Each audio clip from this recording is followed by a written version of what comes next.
পাহাড়ে গিয়ে করলাম আমার সিলভার প্লে বাটনটা আনবক্সিং। হ্যাঁ বন্ধুরা, সো ব্যাপারটা হচ্ছে আমরা 3 জন মিলে গেছিলাম পাহাড়ে। এর আগে একটা মিনি ব্লগে আমি দেখিয়েও দিয়েছি। পাহাড়ে যাচ্ছিলামই এবং মাঝে মাঝে ভিউ পয়েন্ট এলে সেখানে কিছুক্ষণ দাঁড়িয়ে ফটো তুলছিলাম, ভিডিও করছিলাম। তারপর আমি মনোজদাকে বললাম আমার কিছু ফটো তুলে দিতে, আর মনোজদা দেখি ছাগলের ফটো তুলছে। আমাকে আর ছাগলকে গুলিয়ে ফেললো নাকি?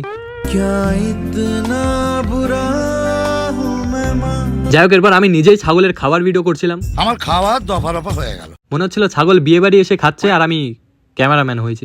যাই হোক, এরপর আরেকটা উপরে ভালো ভিউ পয়েন্টে গিয়ে আমি সিলভার প্লে বাটনটা আনবক্সিং করলাম। সত্যি বলতে যারা ইউটিউব করে তাদের জন্য এই জিনিসটা কতটা স্পেশাল শুধু তারাই জানে। আর thank you so much guys আমাকে এতটা সাপোর্ট, এতটা ভালোবাসার জন্য। আর এই জিনিসটা দেখলেই আমার মন করে একদম, আমার তো ভালোই লাগে। সিলভার প্লে বাটনটার কেমন লাগছে ঠিক জানা নেই। যাই হোক, এই নিয়ে একটা বড় ব্লগ আসছে বন্ধুরা, সেটা দেখতে একদমই ভুলো না। আজকের ব্লগ এতটুকুই, বাই।